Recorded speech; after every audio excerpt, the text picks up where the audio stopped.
After quite the long anticipation, part 2 of Forestry is finally here, and in today's video we're going to go over everything new you need to know.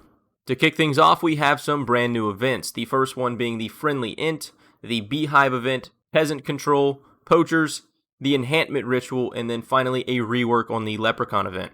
First, for the Friendly Ent event, and they didn't really make that very easy to say, 5 little Entlings are going to spawn around the area. But for this event, you're going to give each of the little Entlings their desired haircut based on the text above their heads. You'll get bark and XP both during and after the completion of this event, and as a reward, you'll also get a random assortment of leaves, a token amount of fletching XP scaled to your level, and then the chance to receive an egg nest. The next new event we have is the Beehive event, and in order to spawn this one, somebody in your area in the Forestry kit will need a smoke canister. And for this event, you're going to help the infamous beekeeper by rehoming the bees by building temporary bee boxes for them to live in. You'll use any kind of log on the incomplete bee boxes to build them up, and the rewards will be based on quantity, not quality, so the type of logs you use do not matter. You'll get bark and wood cutting XP from this event based on your contribution, along with a small amount of construction XP for each log added, scaled with your construction level. And they also noted that they were unable to implement it with this week's release, but they're hoping to shoot for next week's update. But in the future with this event, you'll have the chance to obtain a bee box part, which then can be used to build a bee box in your player-owned house. And then for our next event, we have Pheasant Control. And in order to spawn this event, somebody will need a pheasant spoon in their Forestry kit. And the way this event works is a bunch of pheasants and their nest will spawn around the area. All but one of them contains a pheasant protecting her eggs. As you can see right here in the top right, there is a nest with eggs without a pheasant sitting on top of it. So your mission is to locate that unguarded nest and then loot the egg inside and then hand it over to the forester.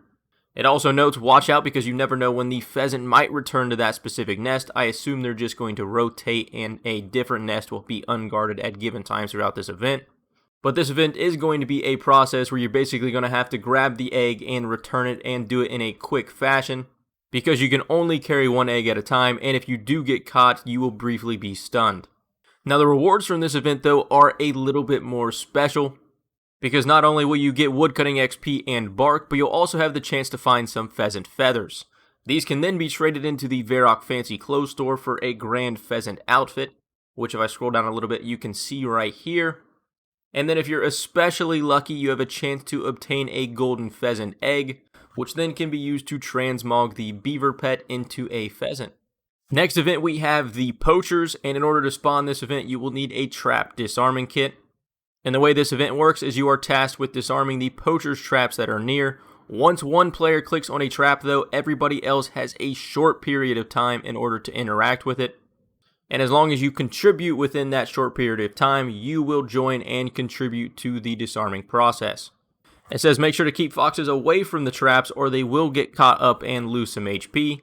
And should they lose all of their HP, they will scamper off to lick their wounds, so make sure to disarm all of the traps first. And this event will reward you with woodcutting XP and bark for every trap you help disarm, as well as a big drop at the end. And if you are lucky, you also have a chance to find a fox whistle, which will allow you to transmog the beaver pet into a little pet fox. Our next event is the Enchantment Ritual. And the way this event works is pretty simple. Your job is to just stand on the odd spot out. So for this event, a bunch of different little spots will spawn on the ground in the area, each with varying colors and shapes.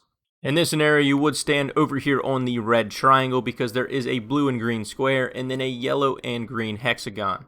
Once you stand on the correct spot, a little ritual will occur, and then the spots will reset and you'll just redo the entire same process by finding the odd spot out. For this event, along with the usual rewards, you'll also have the chance to obtain a wearable petal garland. And if you do already have one, you can trade it in for additional bark.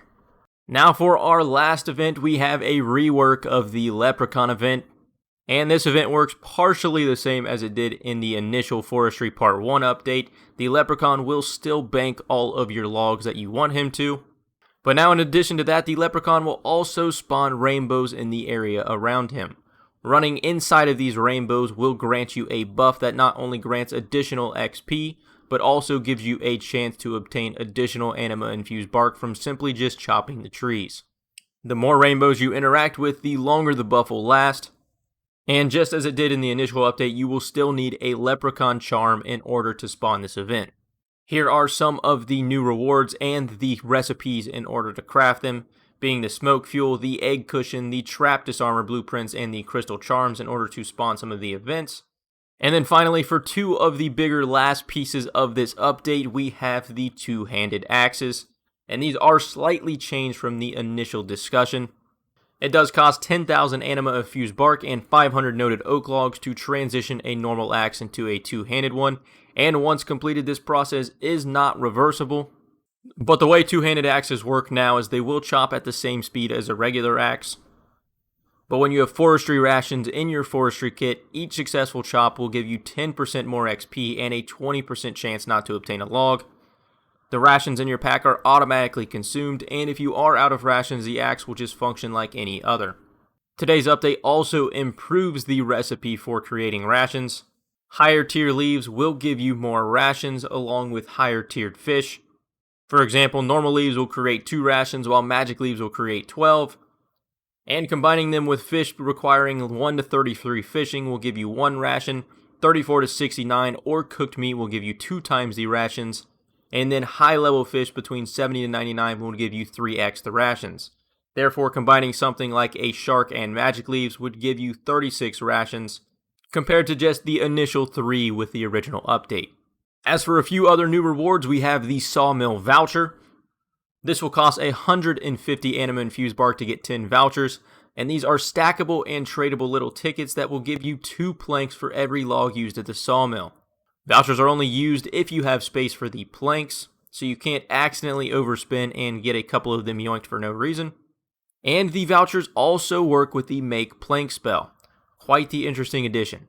Next up, we have the Twitcher's Gloves. These cost 250 bark and 25 willow logs noted to receive 250 charges.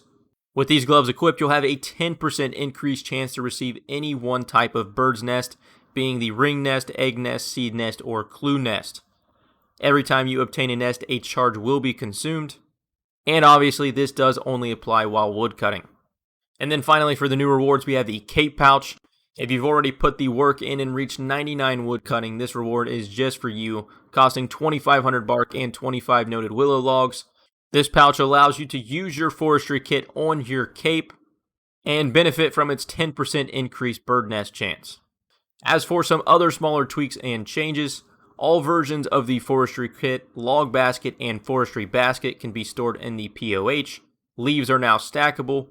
Mulch has a different inventory icon which changes depending on how much mulch you have. And the Struggling Sapling event now will give you some farming XP based on your farming level and potency of your mulch.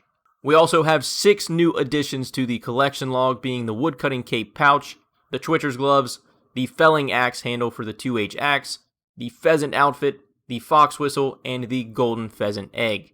But then finally, to end off part 2 of Forestry, we have Campfires. And I'd be surprised if you didn't already know how campfires work after all of the discussion they've had prior to coming in the game. But if you somehow don't, basically you just throw one fire down and then you have the ability to unleash your rest of your inventory remaining just in the exact same square, rather than having to walk and click on every single log. Using the campfire/bonfire will allow you to just click once and automatically unload the rest of your logs. One very important thing to keep in mind though is you will get a third of the usual XP when you are adding to a campfire. So you'll gain roughly 50% less XP per hour. So you take a pretty decent hit to your XP an hour, but with the added benefit of being dramatically more AFK. But with that, that is everything you need to know about Forestry Part 2. If you guys did enjoy the video or found it helpful, consider dropping a like. It massively helps me out, and I will catch you guys in the next video.